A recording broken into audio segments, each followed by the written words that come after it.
चला तर मंडळी, आज आपण बनवणार आहोत मोमोज, तेही गोड आणि त्यासोबत टमाटरची मापात तिखट असलेली चटणी, म्हणजे लहान मुलं सुद्धा आवडीने खातील असे आपण येथे आज मोमोज बनवणार आहोत। त्यासाठी येथे मी घेतलं आहे 1 वाटीभर मैदा। त्या मैद्यामध्ये चिमूटभर एवढं मीठ घालून घेतलेलं आहे आणि थोडं थोडं पाणी घालून घेऊन हे पीठ मी येथे छान असं मऊसूत मळून घेण्यास सुरुवात केलेली आहे। पीठ हे तुम्हाला स्क्रीनवर दाखवल्याप्रमाणे कृती करून छान असं मऊसूत मळून घ्यायचं आहे।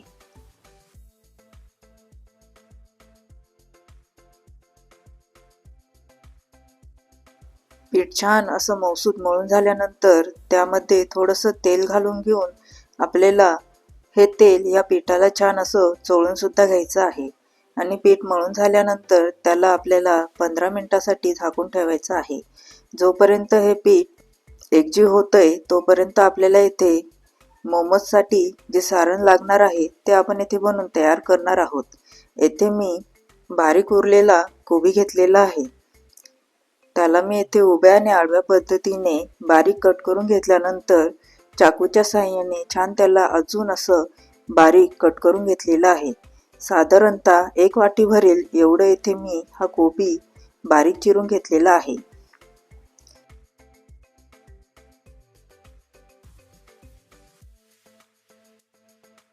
तसेच येथे मी एक बीट घेतलेला आहे। त्या बीटाला सुद्धा उभ्या आडव्या पद्धतीने येथे छान बारीक चिरून घेतल्यानंतर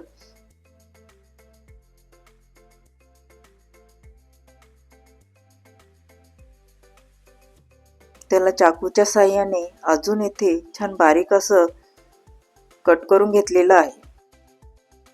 साधारणतः पाव वाटी एवढं बीट येथे मी छान चिरून घेतलेलं आहे।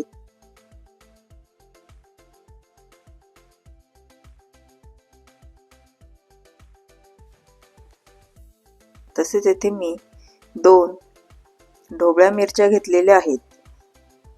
त्यांचं जे वरचं बूड आहे ते मी इथे चाकूच्या साहाय्याने काढून घेतल्यानंतर त्यांना मध्यभागी चीर लावून घेऊन त्यांच्यातल्या बिया इथे सर्व काढून घेतलेल्या आहेत। दोन्ही ढोबळ्या मिरच्यांमधल्या ह्या बिया काढून घ्यायच्या आहेत। बिया काढून झाल्यानंतर आपल्याला उभ्या आणि आडव्या पद्धतीने या ढोबळ्या मिरचीला सुद्धा छान असं बारीक चिरून घ्यायचं आहे। साधारणतः अर्धी वाटी भरेल एवढ्या या ढोबळ्या मिरच्या येथे मी छान बारीक अशा चिरून घेतलेल्या आहेत। तसेच कढईमध्ये हा 1 वाटी एवढा कोबी घालून घेतल्यानंतर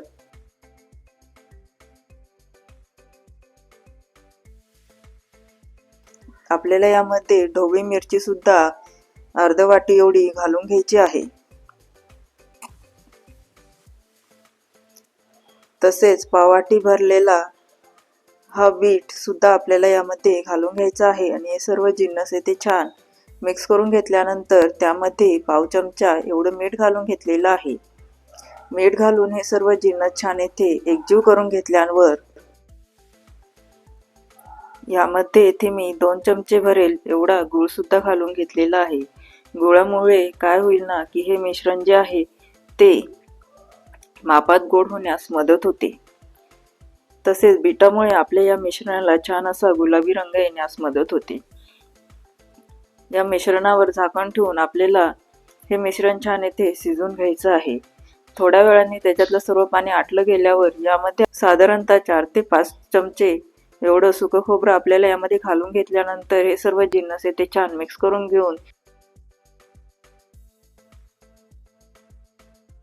गॅस बंद करून टाकून त्याला येथे हे मिश्रण छान येथे थंड करण्यासाठी सोडून दिलेलं आहे। पिठाच्या गोळ्यावरचं झाकण काढून घेतल्यानंतर येथे थोडंसं हाताला तेल लावून घेऊन हा पिठाचा गोळा परत मी छान मऊसूत आणि एकजीव करून घेतलेला आहे।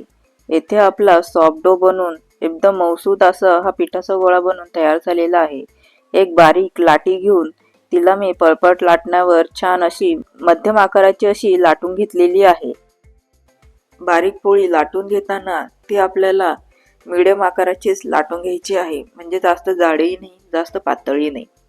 त्यामुळे काय होतं ना की आपल्या मोमोजमध्ये जे आपण सारण भरतो ना ते या मोमोजमधून बाहेर येत नाही। येथे मी या मोमोजमध्ये 2 चमचे एवढं सारण भरून घेतल्यानंतर त्याला छान असा आकार देऊन घेतलेला आहे।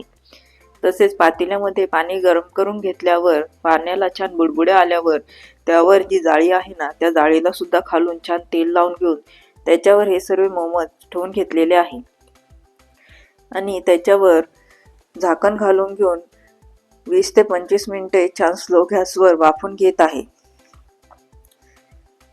आता हे मोमोज वाफवताना मी त्यांना इथे 10 मिनिटांनी छान ओपन करून चेक करून घेतलेलं आहे। येथे आपल्या मोमोजचा जो वरचा आवरण आहे त्याचा जेव्हा कलर थोडासा पिवळसर होतो ना किंवा थोडासा बदलतो, तेव्हा समजायचे की आपले इथे मोमोज शिजून तयार झालेले आहे। येथे आपल्या मोमोजचा कलर येथे थोडासा लाईट पिवळसर असा झालेला आपल्याला दिसत आहे, म्हणजेच आपले इथे मोमोज बनून तयार झालेले आहे। आता येथे आपण बनवणार आहोत मोमोज सोबत खाल्ली जाणारी ही टमाटरची मापात तिखट असलेली चटणी। त्यासाठी येथे मी 2 टमाटर घेतलेले आहेत। त्यांना पाण्यामध्ये त्यांचं वरचं जे आवरण आहे ना ते जरा आकसल्यासारखं झालं की आपल्याला गॅस बंद करून घ्यायचा आहे आणि हे टमाटर थंड झाल्यावर त्यांचं जे वरचं आवरण आहे ना ते काढून घ्यायचं आहे।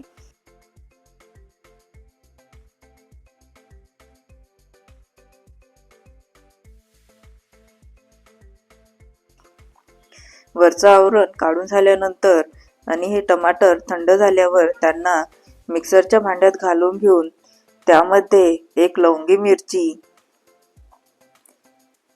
3 लसूण पाकळ्या घालून घ्यायच्या आहेत आणि त्यांना मिक्सरमधून छान बारीक असं दळून घ्यायचं आहे। त्यामध्ये इथे मी पाव चमचा एवढं मीठही घालून घेतलेलं आहे।